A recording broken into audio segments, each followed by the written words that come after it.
and just tell me if you can see my screen.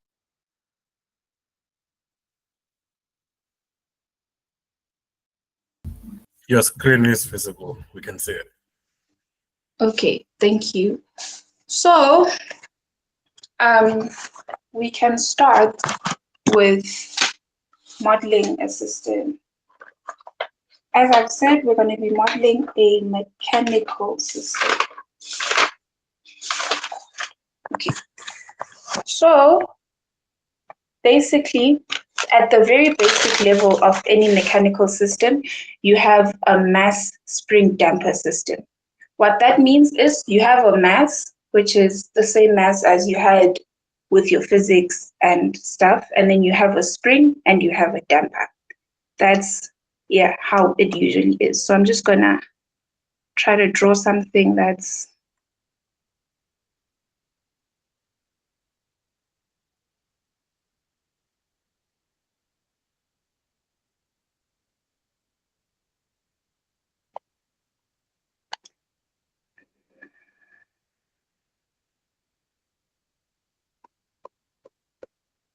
okay. Basically, this is your mechanical system. Here, this is your spring. This is your damper. And this is your mass. Yo, sorry.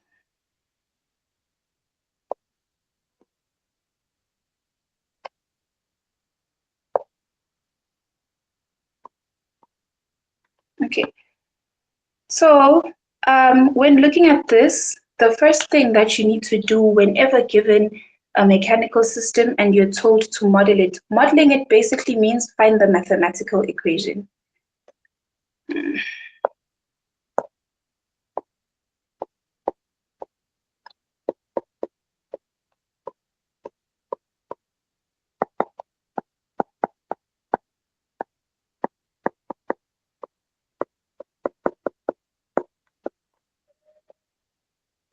Okay, so the first thing that you do is that you draw your free body diagram.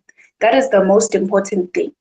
On Monday, if you're writing your test, even if your equation for this is correct, if you don't draw a free body diagram, your lecturer will immediately mark it wrong. So the most important thing, the first thing you do when you see this, draw your free body diagram, label all your forces. So that's what we're going to do. First, we'll draw our mass. And then the way I drew it here, I drew it as a mass that's going down, be compressing the spring and the damper. It can be in other forms. It doesn't always have to be this. And the equation changes with the form, but it doesn't change drastically. I'll show you one other form of it where we don't include gravity because we assume that it's already on the ground. Yeah, so, okay, with this one, we have, we have a force that's being applied that's pushing this mass down. We'll call this force F of T. Okay, and then this is our resultant, and we'll call this Y of T. So as a result to this force pushing the mass down, we have a resultant force Y of T. And we can just connect it to the side there. Yeah. So we have our force, we have our mass, and we're going to label it M, and then we're going to start drawing all our forces on it. So basically, we have an applied force F pushing it down. So that's our first force that we're going to draw. We're going to call it F. The second force that we have is our gravitational force that is pushing it also down. Gravity is always facing down. We're going to call this F of G. And then we obviously have the forces of our two spring and damper forces. So they always oppose the direction where the mass is going. So if the mass is going down, they will always be pushing up. So we're going to draw our two forces going up. We're going to call this one Fk for the spring, Fb for the damper. Let's just label them here so that we're not confused. The spring, we call it K. The damper, we call it B.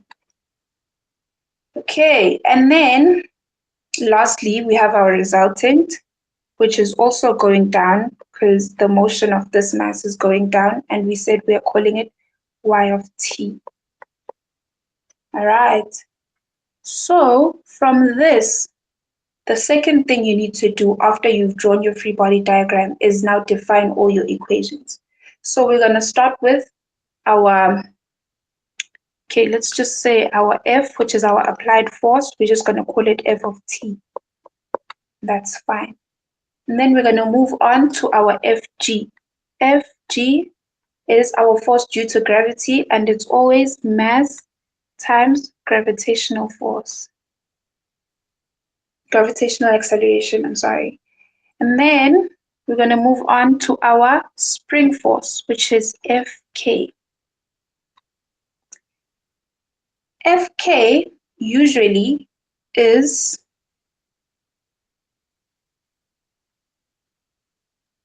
K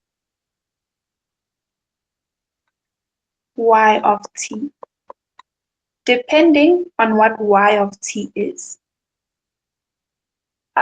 In a test situation, they would tell you what to specify your y of t as. For simplicity, for now, let's just say that y of t is our displacement.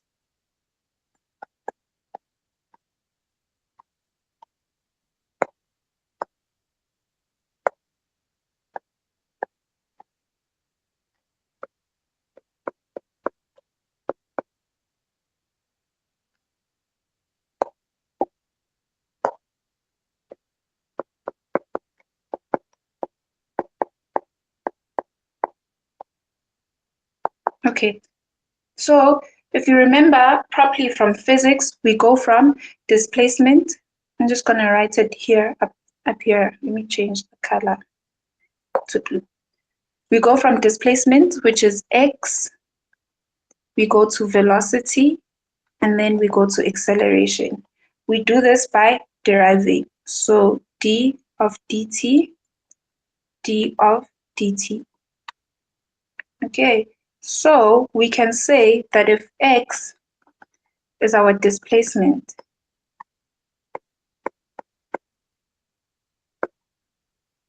v, which is our velocity, is equal to x dot, which is just d over dt x.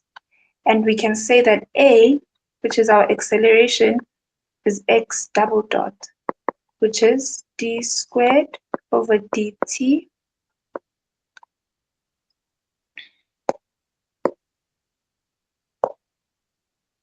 d squared over dt squared x. Okay, so this is how we do this. So for now, we're just going to say that y of t is displacement. We'll change it later if need be, but for now, let's just say it's displacement. So we'll move on to our damper, which is our FB force.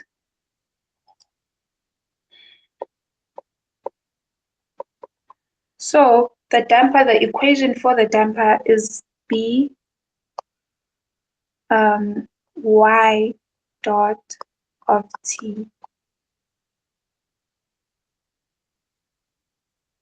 Yes, which is just B, the first derivative of y of t.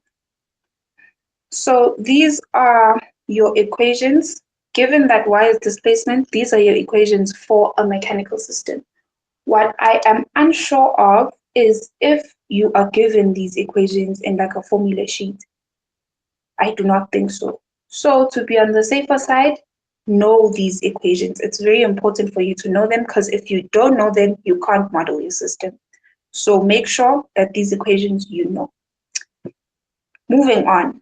Once we have specified all our equations, now we can model the system, which is find the mathematical equation. And we do this via Newton's second law.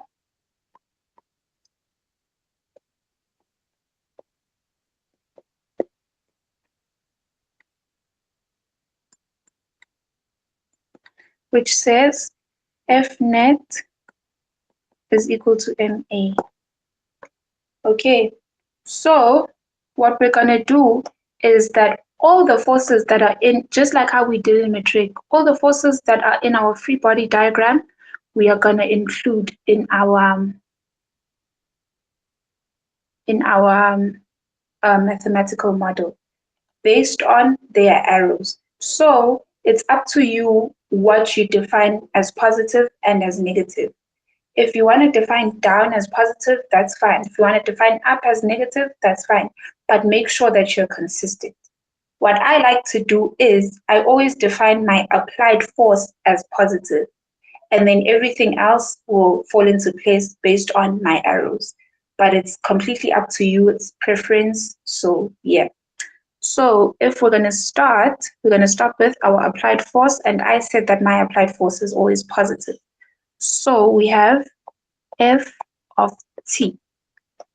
We're going to move on to gravitational force. If you look at F of G, the arrow is in the same direction as F of T. So it's going to be a plus sign. Let's just for now do that. And then our two forces, which is the mass, the spring and the damper, are always in the opposite direction. So those will obviously be negated. So it's going to be F of K, F of B equals to MA. Okay. MA, I hope we all know that it's mass times acceleration. We defined all our forces above, so now it's just plug and play.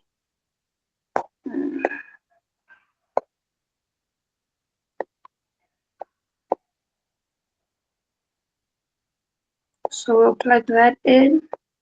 We said Fg is equal to mass times gravitational force times G. And then we're going to subtract our spring, which is K y of T. And then we're also going to subtract our damper, which is B y dot of T.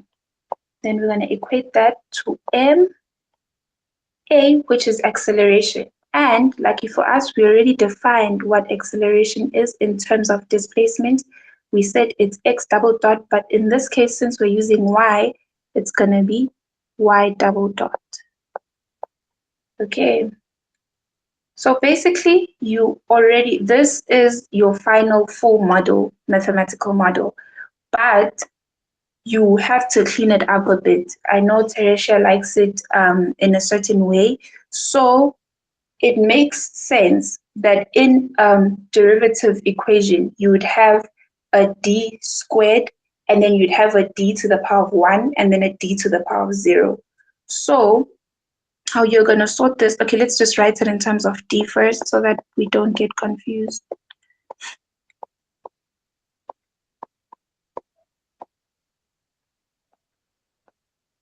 So this first derivative, we're just going to write it as dy of t. Then the second derivative, we're going to write it as d squared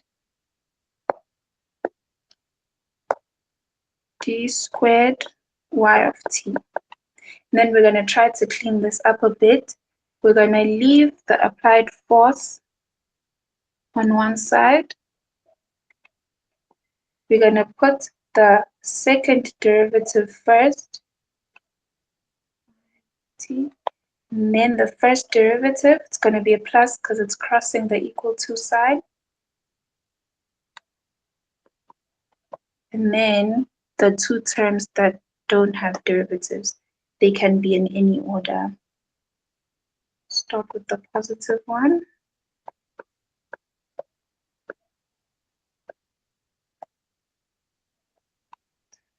And this is your final mathematical model.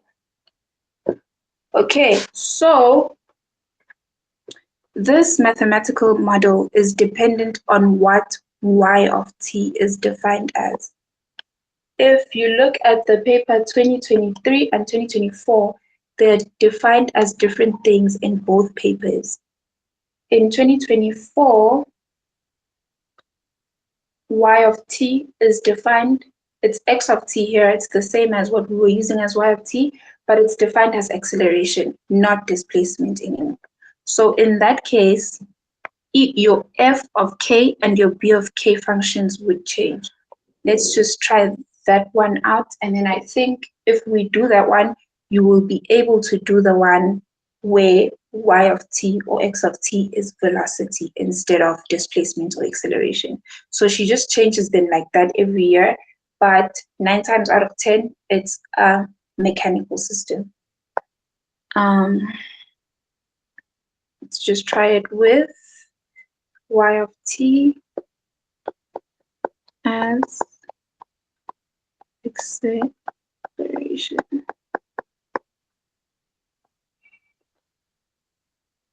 Okay, I'm going to keep calling it y of t. It's x of t in the paper. I'm calling it y of t so that we don't have to change notation and it doesn't get confusing. So it's still the same free body diagram that we are using.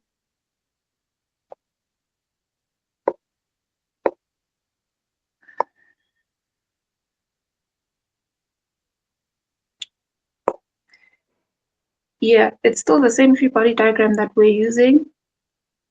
Okay. The only difference is that our forces, f of t, f of f is still going to continue to be f of t. Our gravitational force is still the same, m times g. Our forces now, f of k and f of b, are the ones that will change. You don't need to memorize this, because if you understand and you memorized the first two when y of t was displacement, then you can just use those to derive the ones where y of t is now acceleration. So if we look here, where f of k, where y of t was displacement, we had k times y of t. So if we want to take y of t now to go from being displacement to acceleration, we would have to integrate y of t 2 times. So we would have k multiplied by 1 over d squared y of t. And then with f of b, if you look at what we had done before, f of b was the first derivative when y of t was displacement. So if we're now making y of t acceleration, then it would be the first integral. So we would have b times 1 over d y of t. Does everyone get what I did here? Is anyone confused or not following, or are we all on the same page? Okay, I will take your silence as a yes. So now that we have these equations, it's literally the same thing. It's just plug and play into our Newton's second law. F net is equal to ma. We just follow the arrows in terms of the signs and it's plug and play. So the first one, which is our F,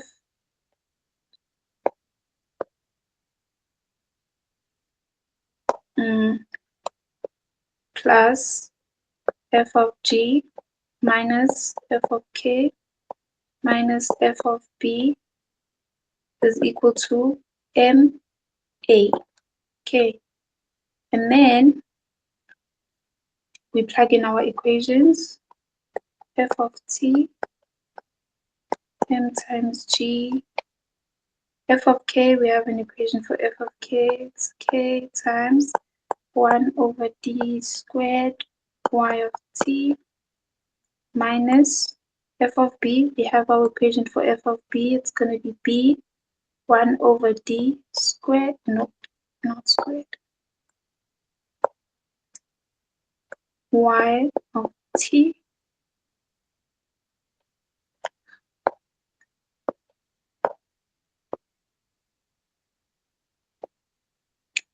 y of t, yes, and then that's all equal to m. Now, since our y of t is acceleration, and this a is for acceleration, now this is just y of t. Okay, this is your mathematical model, but as we did before, we're going to do again. We have to simplify this, make it look neater, make it look more presentable and reasonable in a mathematical model, in a mathematical form. So basically what we're going to do is that we're going to multiply this equation throughout by d squared. So we're going to say this is going to be d squared f t plus d squared m. Let's do this. This is not correct. It's m times g d squared.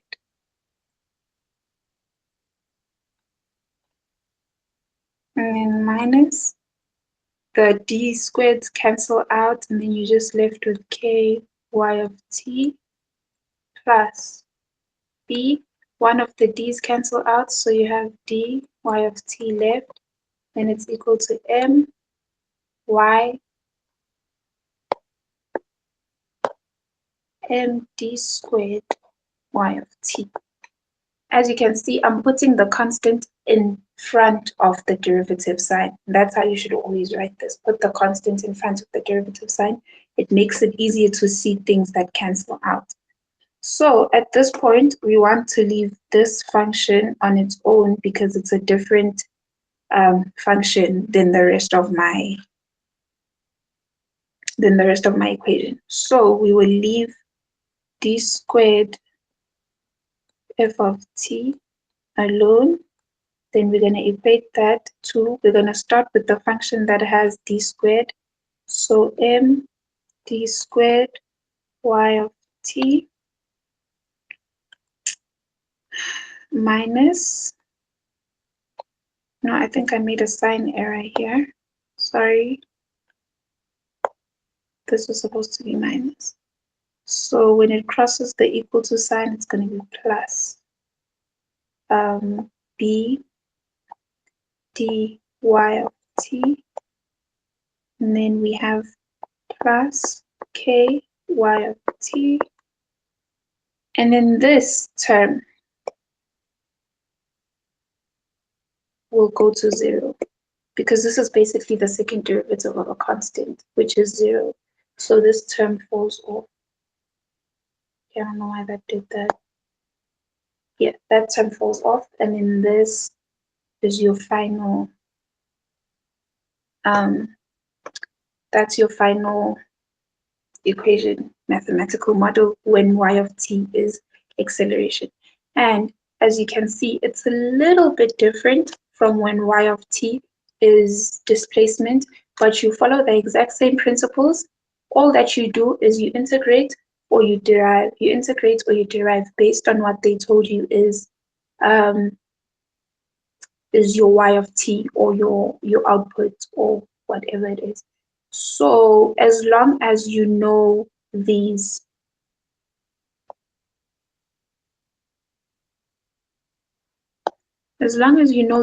two no, I'm highlighting the wrong thing.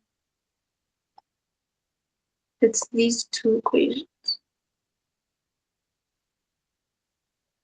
As long as you know this, there is no question on a mechanical model that you won't be able to answer. Just make sure that before you go into your paper, you know these two equations. Yeah, I think I've stressed that enough. So if there are no questions on this, then we can move on to the next topic. Questions, questions, questions. Alwani, I hope I'm saying your name right. Your hand was raised. Hi, ma'am. Can you please go to the function f of t is equal to? Can you just scroll down a little bit? Okay, let me just go back to it. Scroll Yeah, down. that question. No, not this Okay. one. Oh, on top. Yeah. Wasn't mg supposed to be minus mg? Okay, so um, mg, as I told you, you always look at the arrows of your free body diagram. It depends on what you picked as plus or minus. I said my plus was my applied force. And if you look at the applied force, it's being applied downwards. And your mg force is always facing downwards because it's the force due to gravity. So it's always going to be pointing down. I don't know if you understand what I'm saying. No, I don't. Can you please look at the equation f of t is equal to md squared y of t plus Equation, b, can you please say it again? the last part? Oh, you're saying, oh, okay, yes, you're correct. Sorry. That was an error on my side. I didn't see that. Here, you mean? Yes. Yes, okay. I thought you were talking about this. No, Okay, thank you. okay. Thank you so much for that. Does anyone else have a question on a mechanical model, or can we move on?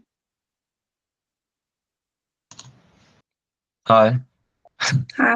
Um, so I wanted to ask for question two, because Question two. the second one we did now, in Ooh, terms of defining the equations, okay.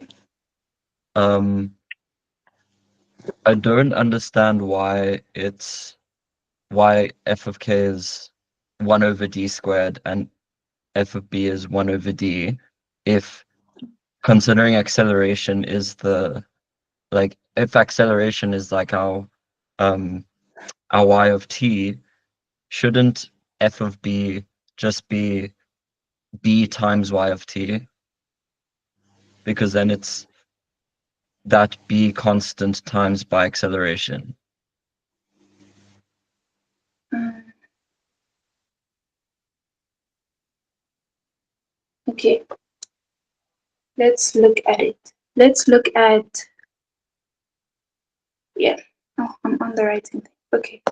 So we said that the equations are f of k, let's just say when y of t is displacement, which is this. When y of t is displacement, wait, let me see if I understand you correctly. You're confused as to why we are integrating and not deriving. Um, no, it's just because for the first one, right? So for the first one, because we said y of t is displacement, then it makes Yes, sense that then, well, that's just like the original equation, which is just k yeah, times y of t. So where yeah. y of t is displacement. So Mm-hmm. does that not then mean if, uh, oh wait, sorry. Oh yes, for f of b specifically, right? Okay, okay. Um, is that if that formula is b times what is technically acceleration, right? And No, this, this is velocity. It's the first oh, derivative, which is velocity. Yes. okay, yeah, sorry, I understand now. Okay, perfect. Yeah. Perfect. We're all good. I'm seeing a hand again. Is that a hand? Okay, I'm gonna assume we're all good. That's awesome. I hope. Okay, Clank. Sorry. Hi. You can ask your question, Clank.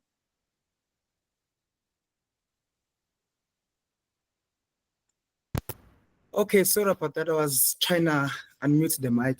So, like, I understand everything that you've done so far, but I want to understand how did you define, like the inputs and outputs of the system? Because Ungwako mentioned something like you should start by defining like the inputs and the outputs of the system before you continue with the entire calculations or the derivations.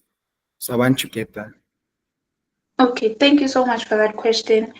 In the beginning, I did state that in most tests that you will write, she will tell you what is. So in 2023, she said, let x of t be the applied force, let y of t be the velocity. And then in 2024, she said, yeah, where f of t, which was her input, is force, and x of t, which is the output, is acceleration. So usually in a test situation, she will tell you. If she doesn't, it is always the best and the safest option to say that your x of t, which is your input, is your applied force, and your y of t, which is your output, is your displacement. Because that means you don't have to touch the two equations of f of b and f of k. You can just leave them as they are, as the original equations, so you don't have to do derivatives and funny integrals of those. Um, is your question answered? Okay, yeah, thank you so much. Okay, thank you. Um, Before we move on, quickly, I want to get past this section now. I told you guys that it does not necessarily have to be a mass that's going down or going up that's affected by gravity. It can also be a mass that's like that. Okay, no, yes, like, which I think is the one that's in the slides. It can also be something like that, and then there's a wall there. And then in this case, because we did physics and we know that even when something is on a surface, there's still a force that's called contact force that has to do with gravity, blah, blah, blah. In this case, as much as I can remember, Ngwako says that it is optional to include gravity. I personally don't, because when she does this example, she doesn't. So when you're doing this question, it's the exact same thing as you were doing on top. The only difference is that now you wouldn't have gravity in this case. So your free body diagram would just simply be something like that. T.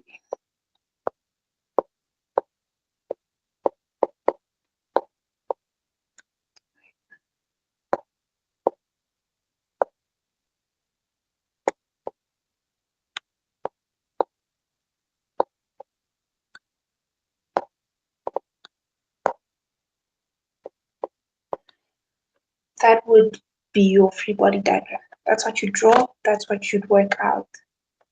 Is everyone clear on how you would approach this, or do you want me to also find the mathematical model of this?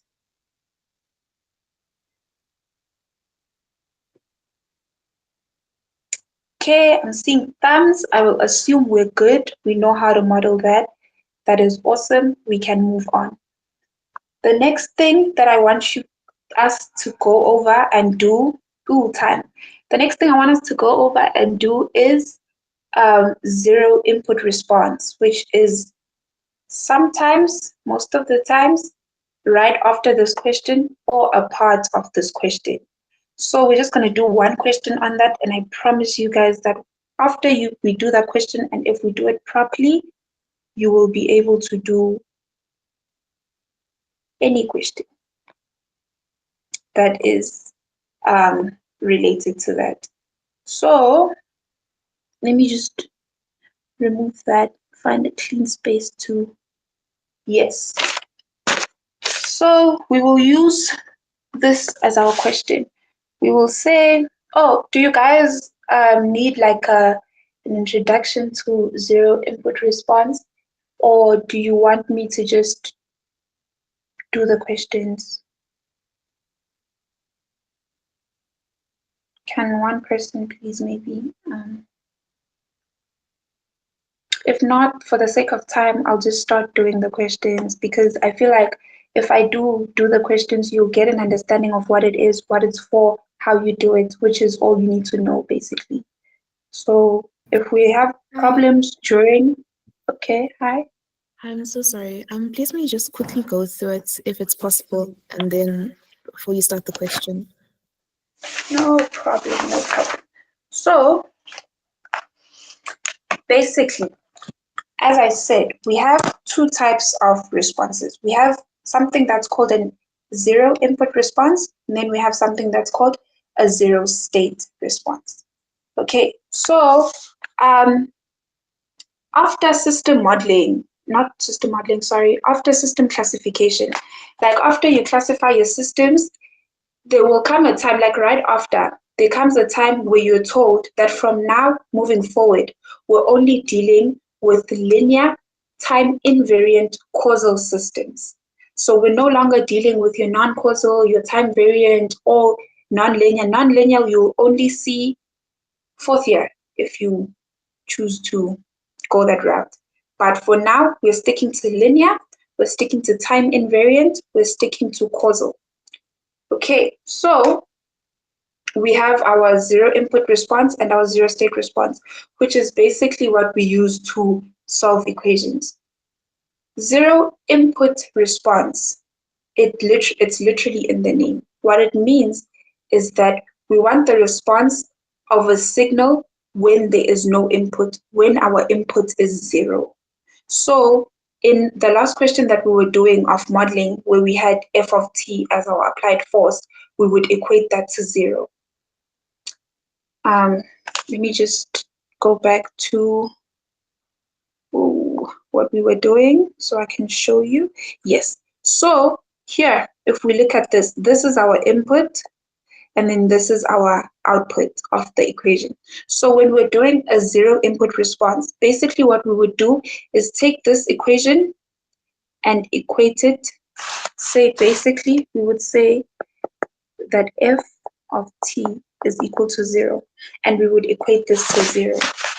So when an equation is equated to 0 is when the time is equal to 0. So when t is equal to 0, when we haven't started anything, our time is still 0. That's where we have a zero input response. And with a zero input response, when we are still at time is equal to 0, we still have our system as it is. We haven't touched it, we haven't put in an input for anything. What we will have is initial conditions. And initial conditions are basically how our system was before we started fiddling with it and before we started adding inputs to the signal and so on and so on. So basically, with zero input response, we're looking at the system when our input f of t is equal to 0, and we're just dealing with y of t, and we're also looking at our initial conditions when our input is equal to 0. So we're looking at how our system was, where was its position, where was its, things like that. So that's basically a very brief summary of what we're doing in zero input response.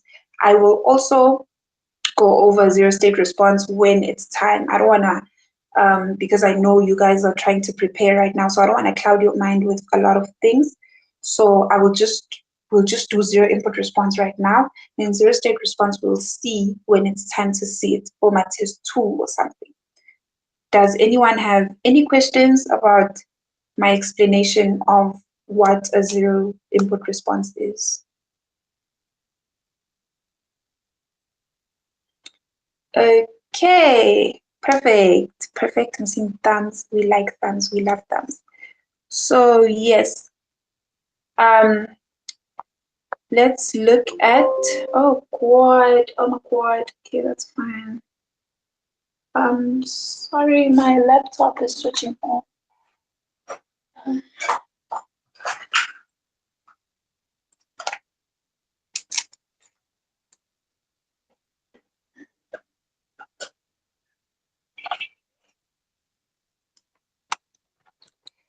Okay, sorry about that. Sorry, we're back. So yes.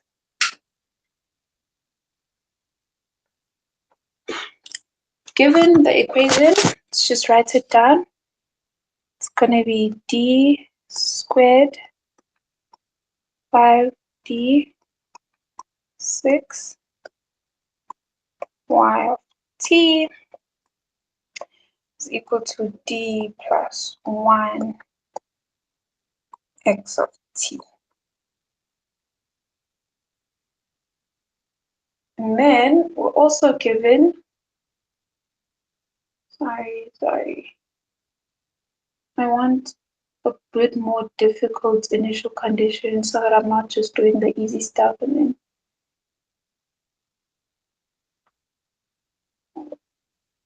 Okay. Yeah, and then we're given that our initial conditions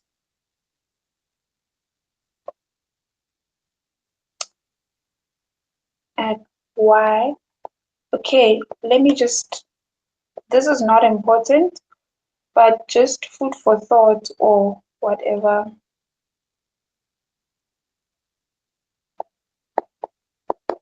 At time t is equal to 0, we don't really have anything going on in the system.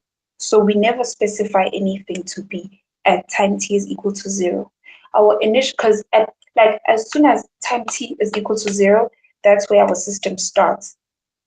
It's in the middle of starting and not starting. Basically, it's a whole concept, but our initial conditions are always specified to be at time 0 minus, which means it's just before it hits 0. So just before y is equal is equal to 0, that's where we take our initial conditions. Because at time t is equal to 0, we can't take any measurements because that's where we're in the middle of starting. And yeah, so basically that's why there's always a negative at your initial conditions thingy.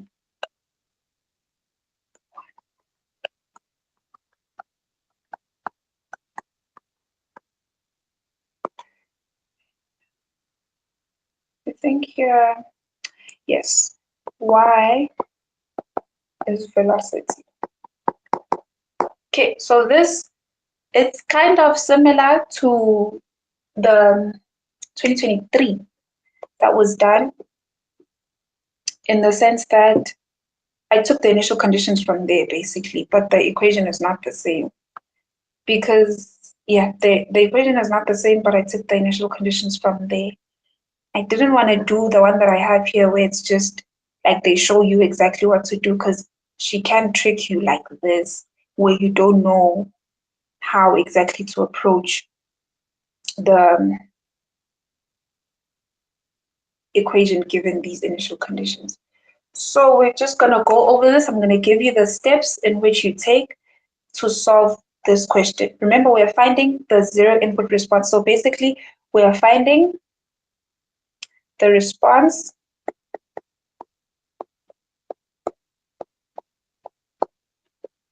at t is equal to just before we hit 0.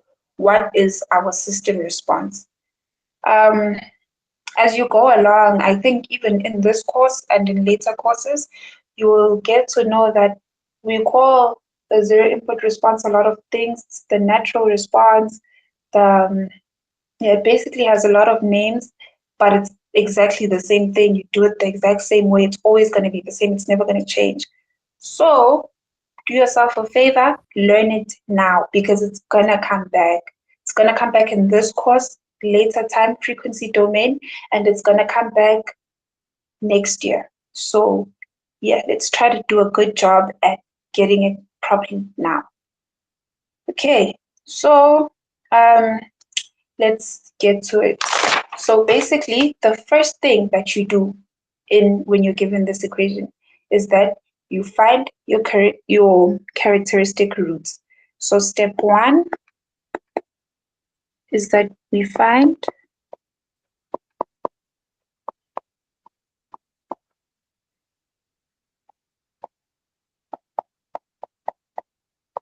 characteristic roots. And from there, basically what we're doing is that we're equating our x of t to 0, and we're only dealing with our y of t.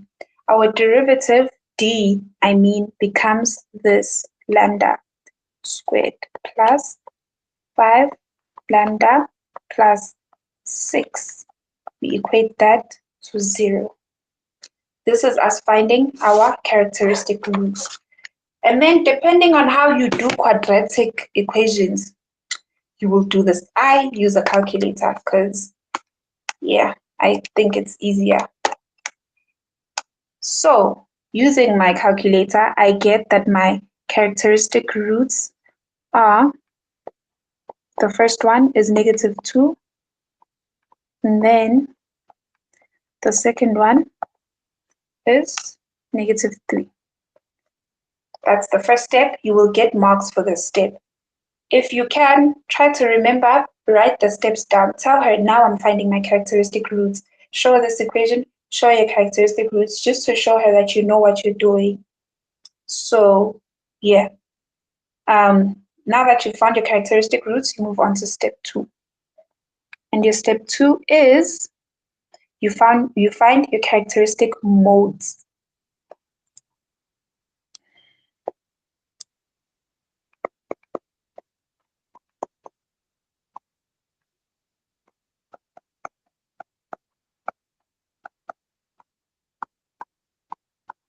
Okay. Here, basically what we're doing, this is literally, you will do the same. Every time you say you're finding your characteristic modes, it's always the same thing. You put an E down. You take this as it is. You put it here on top, -2, you put a T. That's your first characteristic mode. Your second one, you do the same thing, but for lambda2 now. You put a -3 there, you put a T. You have your characteristic modes. You're done with that. You're good. You move on to step 3. Step 3 is where we formulate our general solution.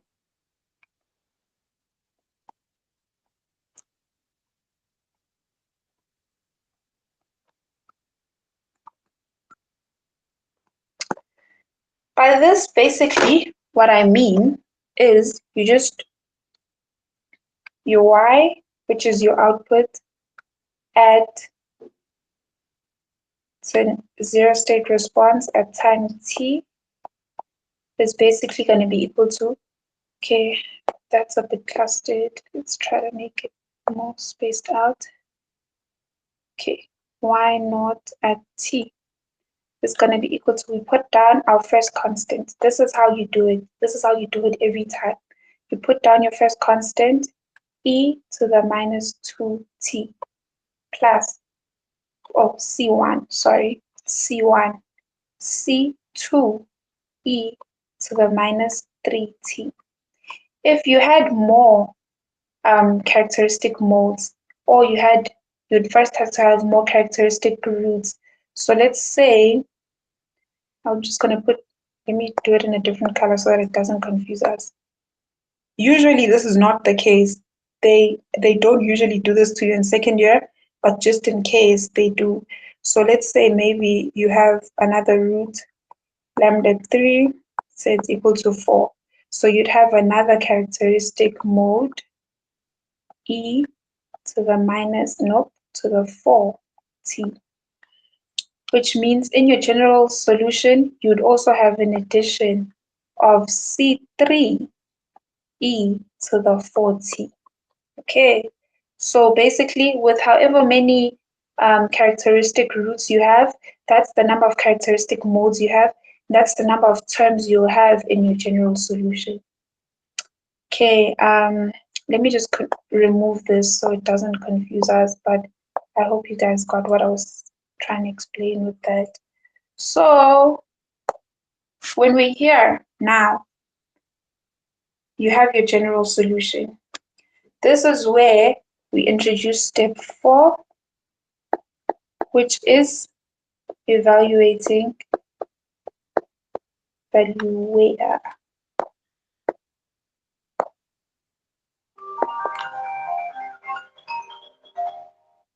Which is where you evaluate your initial conditions.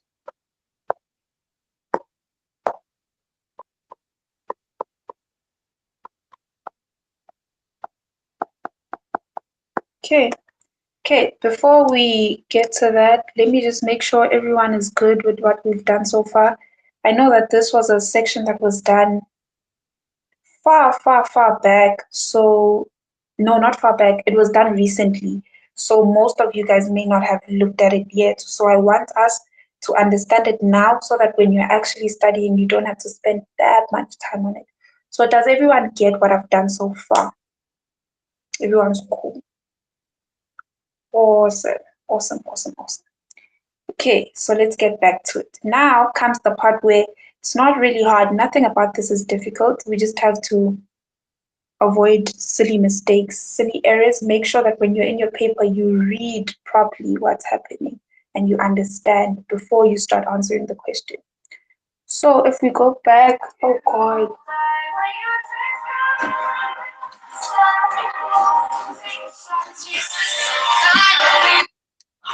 Sorry about that.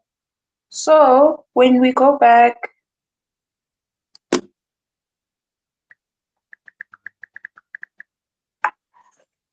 to our initial conditions where we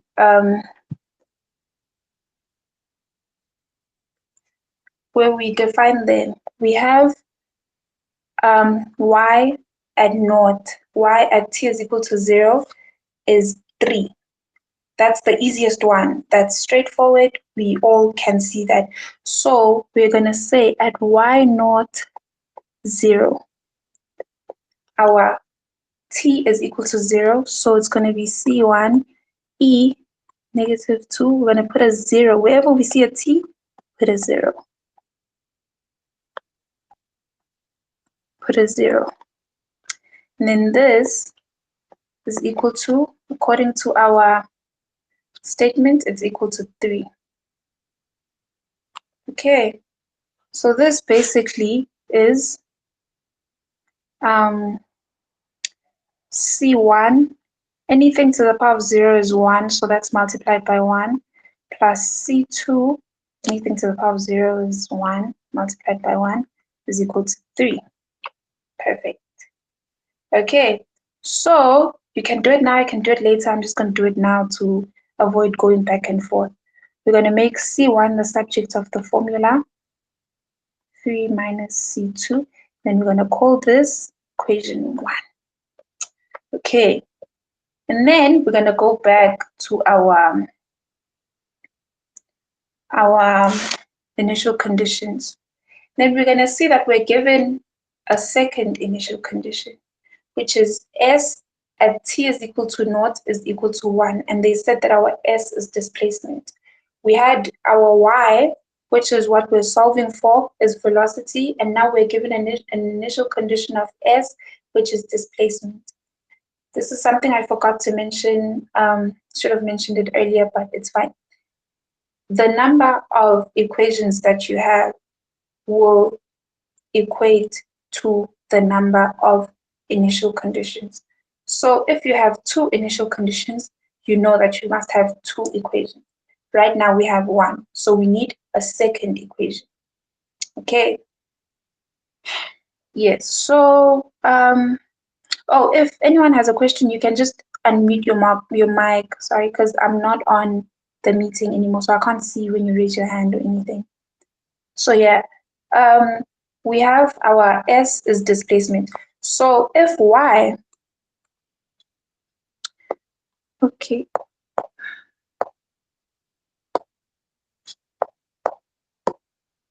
uh, give me a second. My thing has frozen. Okay.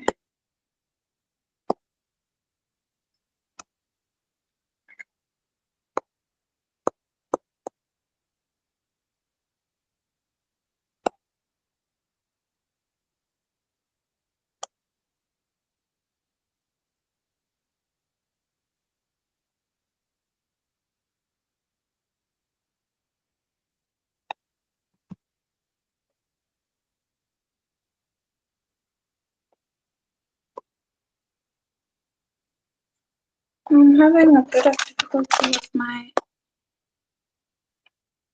I don't know what the problem is.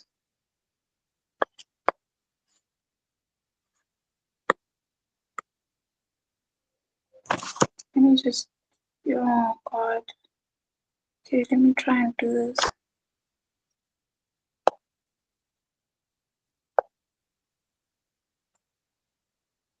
Okay.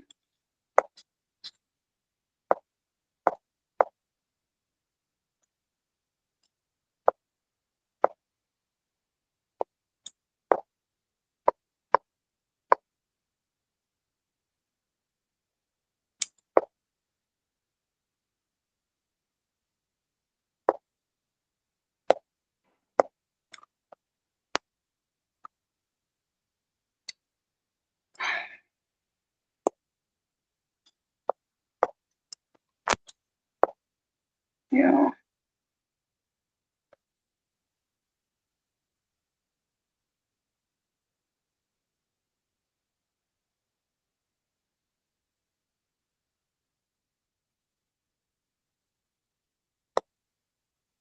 Okay, I think it's a problem with the pen.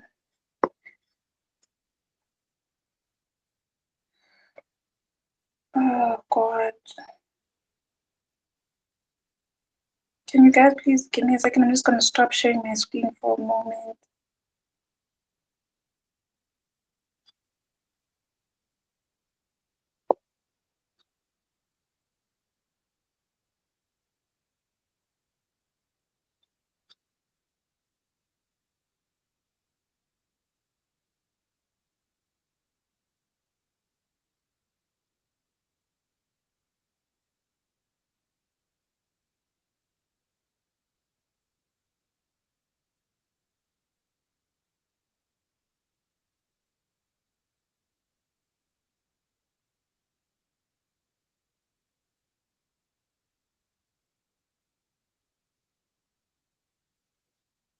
Guys, I'm sorry about that. I had to start a new page because that one was acting funny. Yeah, I think we're good now. Oh God. So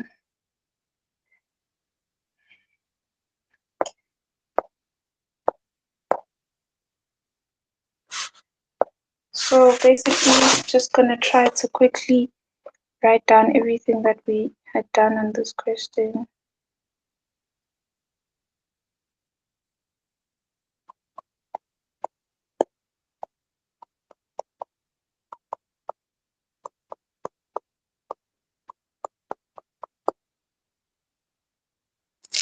Okay, so basically where we were was, let's just write down the general equation so that we know what we're doing.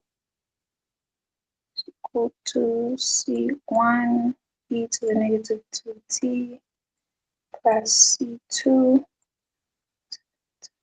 t. Okay, and then we said that we have our first initial condition at 0, and basically what it gives us is that C1 plus C2 is equal to 3. Okay, and then we said that C1, we would say it's 3 minus C2. Okay, and then moving on from that, Now we said that y for us, we're going to say it's velocity. And then we're also given now s, and they're telling us that s is displacement, and they're giving us an initial condition on s. So basically, in this case, what you do, they could have given you y as acceleration and s as displacement, or s as velocity and y as anything, basically. All you have to do, calm down, remember what we said, how you go from displacement to velocity to acceleration. You derive when you go through those. So if you remember that, then you will always be fine, because it's literally always going to be the same thing. She can't change this question in any other way than this one. So it's either she gives you your two initial conditions straight, or she does this, which just needs you to calm down, comprehend what's being said, and derive or integrate. It's just a matter of deriving or integrating. So basically, in this case, we have S. Yes, we have S, which is displacement. And since our equation is in terms of y, we want to take S from S to y. So we want S to go to y. And how do we do that? We do that by deriving. Derive, differentiate. Yes, we differentiate. So basically,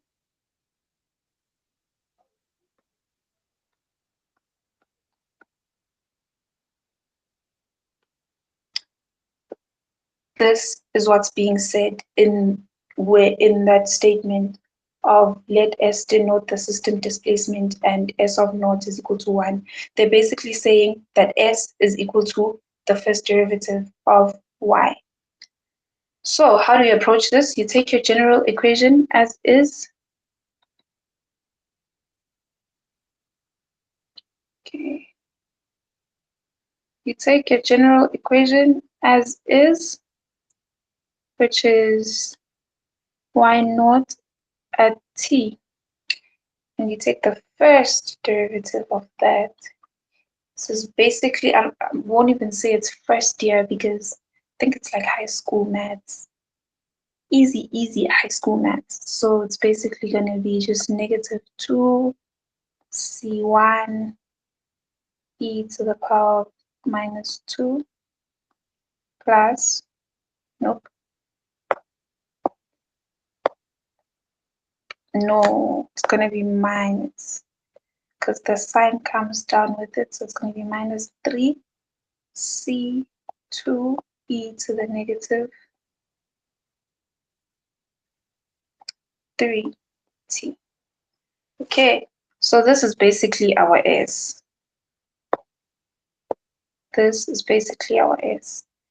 So with this equation now, which is, let me write it properly, S of t is going to be times c1 e to the minus 2t minus 3c2 e to the minus 3t.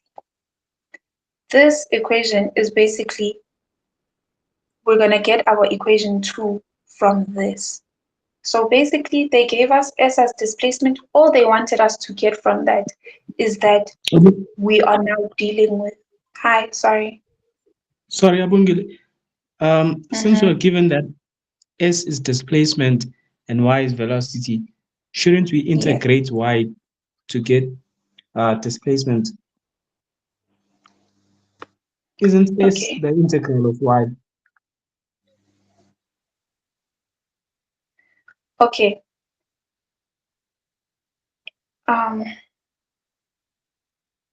Ish, that page is gone. Okay, let me just do it again. Let's just do it again. We said that we have X, we have V, we have A.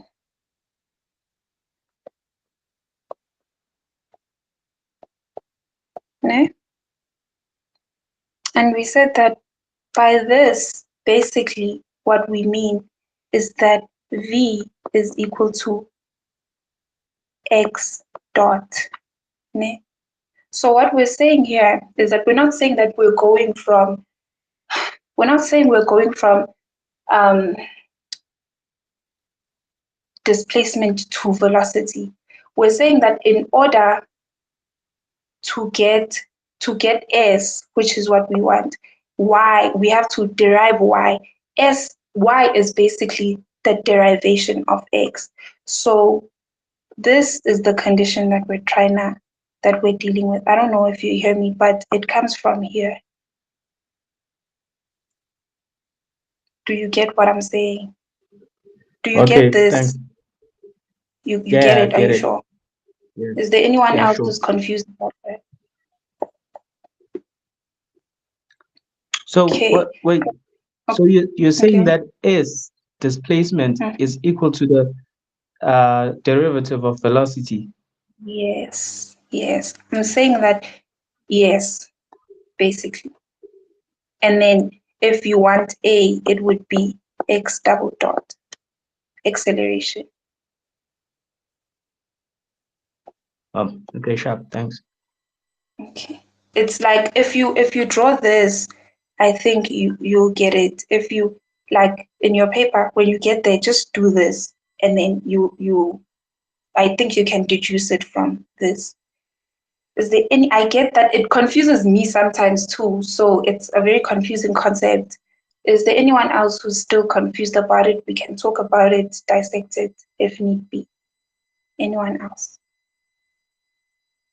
Okay, perfect. So let's continue. So basically, we were saying that this is our y dot, which is our S naught of t, is that equation. Okay, perfect. So now we have two equations because we're also given, they gave us the initial condition. I hope you guys took down the question. They gave us the initial condition. They said S at is equal to 1. So basically what we can do now is the same thing we did the last time. We can equate that to 1, take all the t's to 0, so we get negative 2 c1 minus 3 c2. And then we call this our equation 2. So we have our equation 1 at the top here. And then now we've just formulated our equation 2. So simultaneous equations, we just sub 1 and 2. I hope I'm saying that right. I think so. So it's basically going to be 1 is equal to negative 2. And then our equation for C1 was 3 minus C2 minus 3C2. Okay. From this, we get negative 6 plus 2C2. Okay. 3C2. Okay. So we have minus. I might be doing something mathematically wrong. If anyone can see, please do correct me. Otherwise, we just carry on. This is going to be minus C2 is equal to 1. And then if we take that to that side, 7 negative C2. So C2 is equal to negative 7. Okay. And then we can now use the C2 to solve for C1. So C1 is equal to 3 minus negative 7, which is equal to 10.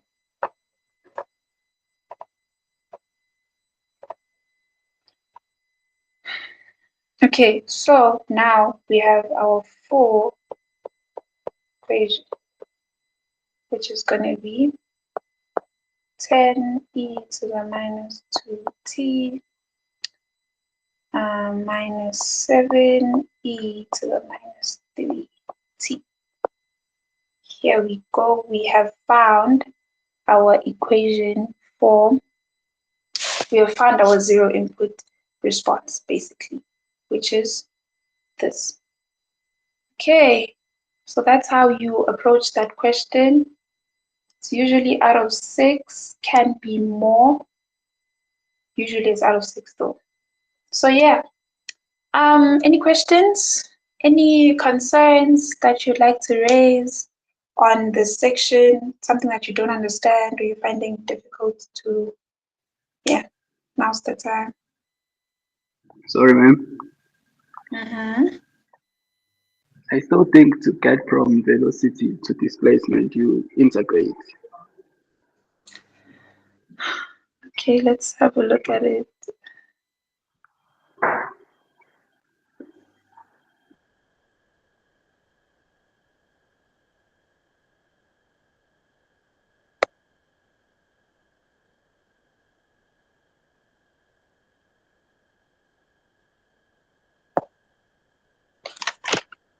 Okay, let's do this. Say we have, okay, let me just remove all this. X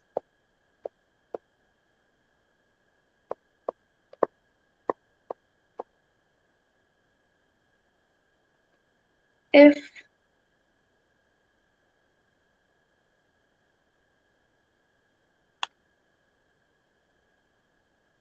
okay, let me just check something because let me make sure that I'm correct before I.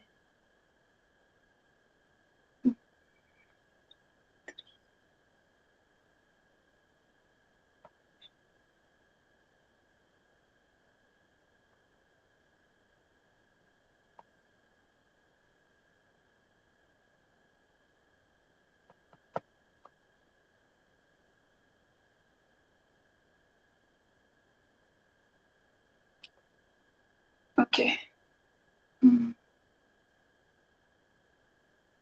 Okay. Yeah. Okay.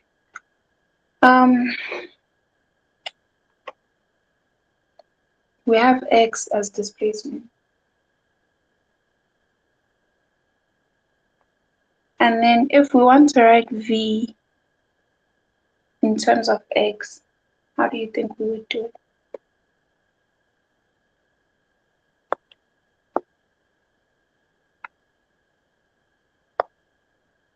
Maluleki, I think you're the one who I'm talking to. I hope I'm not, yeah, Maluleki is your name. How do you think we would write V in terms of X? It's a derivative of x.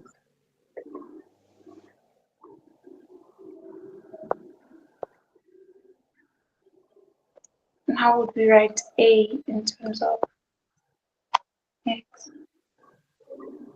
Second derivative of x.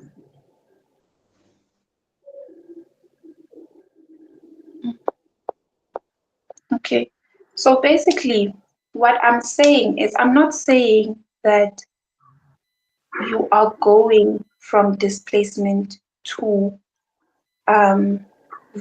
velocity. I'm saying that we are trying to write S in terms of our equation, which is Y. Do you get what I'm saying? So let's say that this is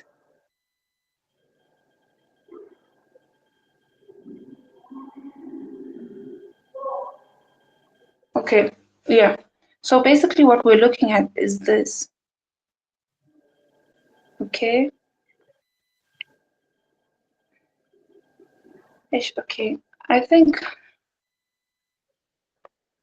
I'm having a bit of trouble also with this. But I do think that the core principle is that we are just trying to write the equation in terms of X. The memo does it in the same way that I'm doing it, that I'm looking at right now.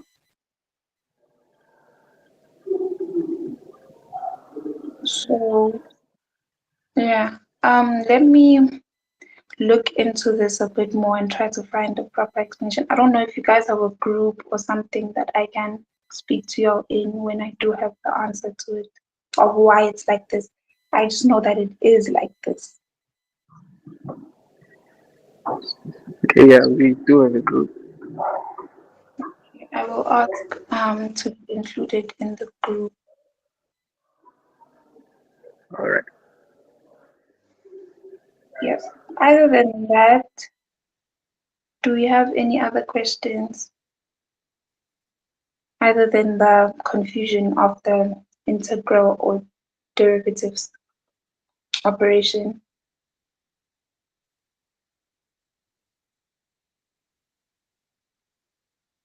I think there's a hand that I'm seeing. I don't know. Is that a hand? Half hand? No. Okay.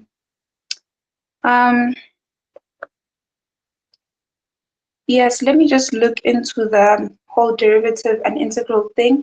For now, please just take it as a derivative because that's what's in the memo and the memo belongs to your lecturer. So let's just take it as that for now. And then once I have like a definite answer of it, I'll try to go see Mshalakomo tomorrow to ask her about it. So yeah, I will contact you guys or I will say something in the group. Otherwise, do we have any other concerns on this? No. Okay, perfect. So I don't know. There was one more thing that I did want to do, but I feel like time is not on our side at this point. I wanted us to work on um, sketching a system or signal when you're given the mathematical equation of it, or getting a mathematical equation from a sketch that you're given. But time, I don't think, is on our side. Is that like something that you guys struggle with and you would want me to go over? Yeah, this is the time where we have to interact with each other.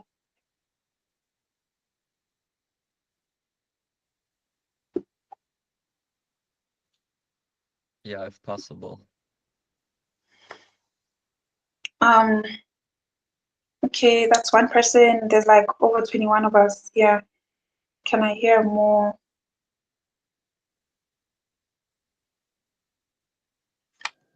Yes. Okay. Blessing, can we go over like 15 minutes? I don't know if that would be okay.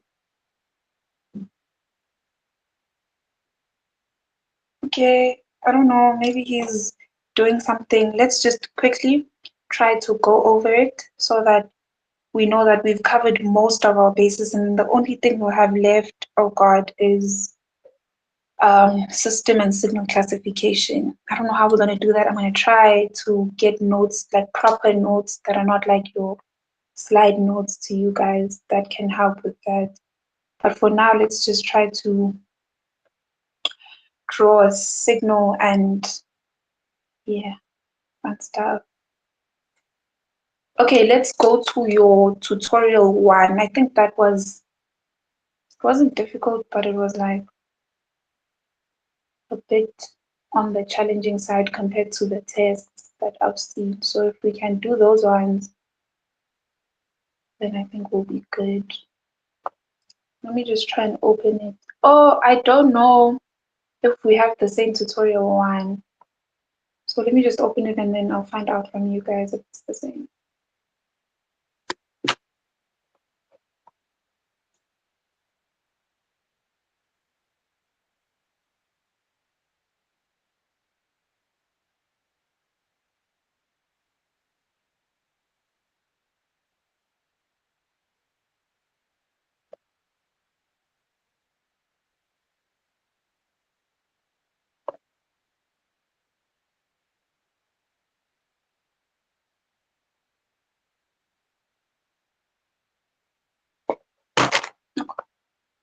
Okay.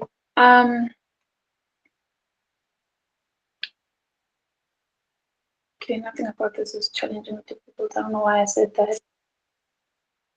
Okay, we'll do 2. It's fine. Do you guys have the? Let me just draw it.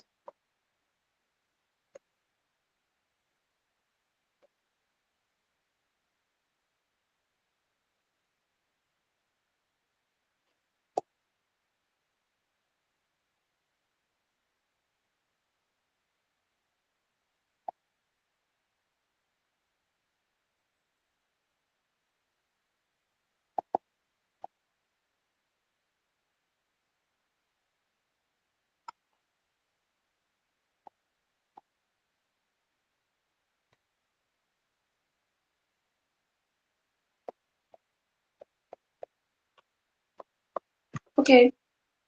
Does your tutorial 1 question B look like this?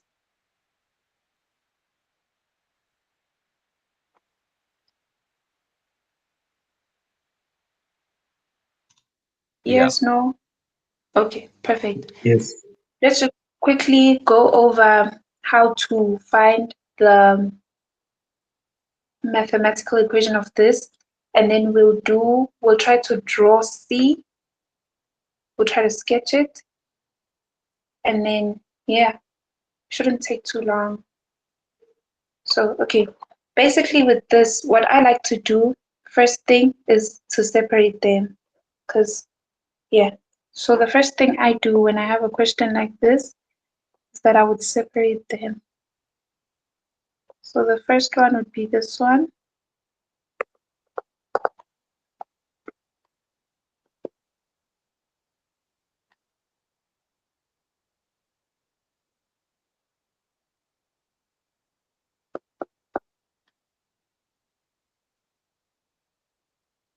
Okay. That's like 2, 2, 3, 2, 2. So yeah, I find this makes things a bit more manageable for me. So what we're going to do first is try to find the equations for these 2 lines. So we'll start with this one, y is equal to mx plus c. To find m, which is your gradient, we know it's y2 minus y1 over x2 minus x1. So here we can just say it's 2 minus 0, 2 minus 0. So our m is equal to 1. And then our c, if we use this point, our c will be 0. It cuts the y-axis at 0, so you can also do it by inspection. So your y here is going to be equal to x. And then for this one, we do the same thing. Y is equal to mx plus c. To find your m, it would be, we're going to take these 2 coordinates. So it will be, this is 2 by 2, this is 3 to 0. So it's going to be 2 minus 0 over 2 minus 3. And from that, we're going to get minus 2, I think. Yeah. And then when we try to find C, it's going to be, we have to take 1 point. Let's just take the 2 by 2 one. So it's going to be 2 minus 2 times 2 plus C, which is what we're looking for. So that's 2 is equal to minus 4. So your C is equal to 6. And then your equation, negative 2x plus 6. So you have your 2 equations that define both your lines. So now you can just get started with the mathematical expression for the sketch. And they said that we have to use a unit step function, which is u of t.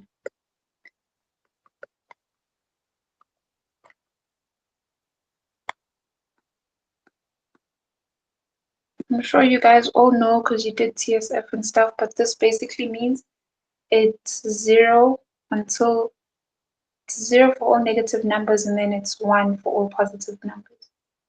So yeah. I don't know why I did this, but this is my function. It's not like that. There it's x of t. Mine is y of x. But yeah, we'll move. It's going to be equal to, our first equation is just x. So basically here, I'm just going to show you guys how to do this in depth because there might be some people who don't know how to do this. So basically here, what you do is you put your equation of your line first, and then you put your unit step where the line starts, which it starts at t minus 0. I'm not going to put the 0. And then, sorry, I should put a bracket here. This is not t for me, it's x.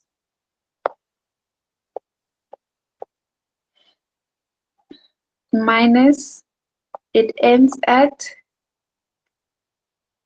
right, it ends at x minus 2. Okay. And then that's this. Then we're just going to take that sign, bring it down, plus. Now we have a different equation for our y, so we're going to put it in front also. It's minus 2x plus 6. Open a big bracket. We put our unit step, which is u. X, where does it start? It starts at 2. So ux minus 2 minus, where does it end? It ends at 3. So ux minus 3. And then that's it. You have given the mathematical expression. But as we always do, we want to clean it up a bit, make it look more mathematically presentable.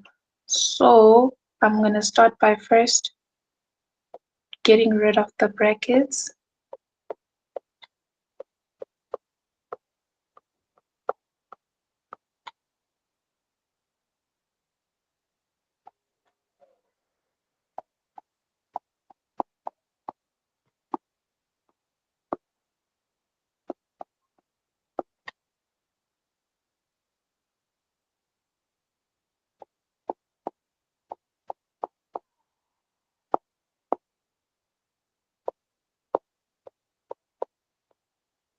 Okay, and then what I just like to do is I like grouping my like terms together.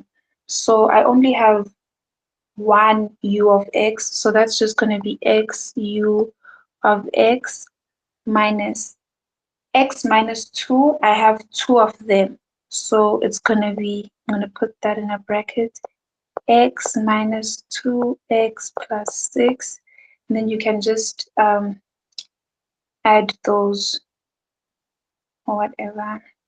Yeah. And then u of x minus 2, and then you obviously only have one u minus 3, so that would be minus negative 2x plus 6 u x minus 3. That's it. That is your model. You can just simplify this block, and then yeah. Any questions on that? That's all you do when you are modeling. Does anyone have any questions? Okay. Quickly, let's try to draw this one. Oh, I haven't tried this one, so let's try it together.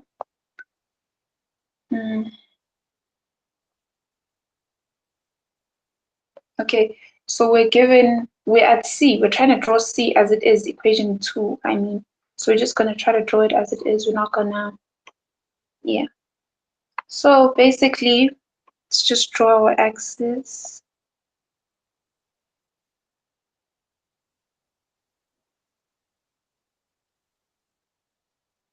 Okay, we have u t plus 2.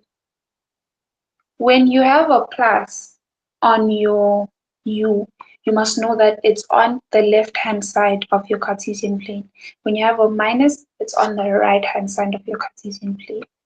Okay, so the first one, u of t plus 2, it doesn't have anything at the front of u, so that tells us that this is just a straight line.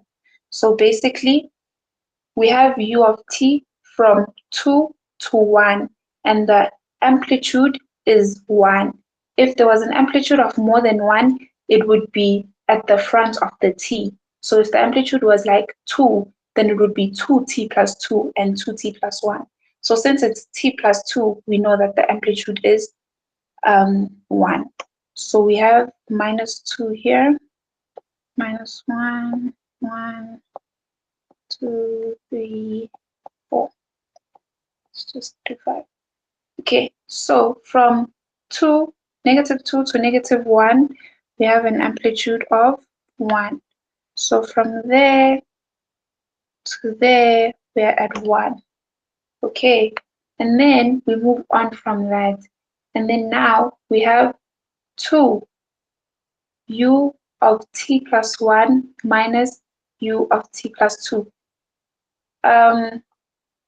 Yeah, so this would be like that, I think, from plus 1 to exactly u have an amplitude of 2.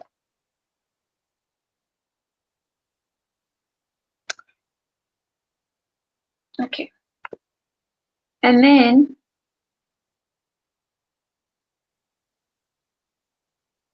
okay, yes, and then this 2 is basically like your c, so it tells you where your line cuts the y-axis. So since it's at 2, we know that our line cuts the y-axis at 2. Okay, and then now we have an equation which is like a slanted line. It's no longer a straight line, now it's a diagonal. And we notice that it has a negative gradient. So that means it's a diagonal going down. It's going down from where? It's going down from 2, because if we look at our c is going to be positive 2, which means it cuts our axis at 2, and it goes from 0 to 1. Okay, so we're just going to start it from 2, where it cuts our y-axis, and then it starts from 0 and it goes to 1. So it just goes like that. And that's it. You've modeled your signal. Any questions? Questions, concerns, anything? Okay. So I'm guessing that you guys know how to draw your signals and also get the mathematical model of them. We did that, right? Yes. Draw your signal and also get a mathematical model from a sketch. We're all good. Do we need one more example? Are we good? How are we feeling?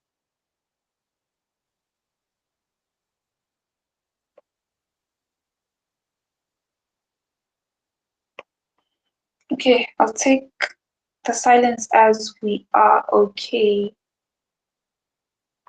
Sometimes, most of the times, often, with this question, they will also want you to find the energy of, maybe they'll give you a sketch and they'll say find the equation, and then they'll want you to find the energy of the equation, and then there you just use your normal energy equation, which is the one that you learned at the beginning of the course.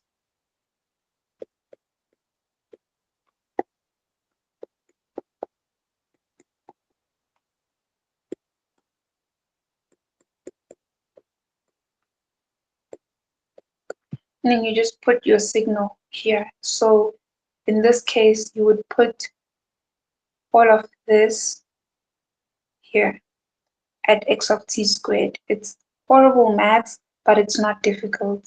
It's just a lot of maths and you have to be like very careful. So yes, I think that's a good place to end the meeting. I will remember to send you guys classification notes, just so that you can go over them. If you have any questions, I will be joining your group soon. Any questions about anything with regards to the course, if you need me to go over a problem for you or anything like that, you can just text me and then I will try to get that to you as soon as I can. Yes, so any of you have questions right now about anything signals related for your test on Monday? Like if you have a quick question, if I can answer it, I will. If I can't, we'll talk. We'll be in communication. Anyone with a question? Abongile. Hi. Hi. I wanted to ask just a quick question. If we're given a system, differential equation, and we have to classify certain things, do we first have to solve the differential equation, or we can just classify it even if we don't solve it? Okay, no, you do not solve an equation when you're given the equation. You take it as it is. There are certain classifications that need you to do a bit of maths when you're doing it, like linearity, time invariance, and causal and non-causal, and also, okay, most of them need you to do some maths when you're getting them, but you take the equation as it is. You never simplify it or change it to something else or solve it. It's as it is, and then you classify it. Yeah. Does that answer your question? Perfect. So, guys, just some friendly advice for Monday. The content is not hard. Like doing it and finding the answers for it, we did a lot of it. I'm looking at it now. We did almost the whole paper except for the classifying part. So it's not difficult. The one thing that will be difficult is time. You will be pressed on time. Time is the worst thing when it comes to signals. I don't think I've ever finished one signals paper. So make sure that when you work carefully. Don't just speed through it, but work quickly. Make sure that you are going through those questions quickly and never start with system classification. Don't classify the system last, because that's just 1 mark or 2 marks for every single classification that you have to do like a page of maths for. So just start with the rest of the stuff, classify your system last, and then good luck on your paper. We will be in communication if you need help. Thank you so much for attending the session. I hope it helped. Bye, guys.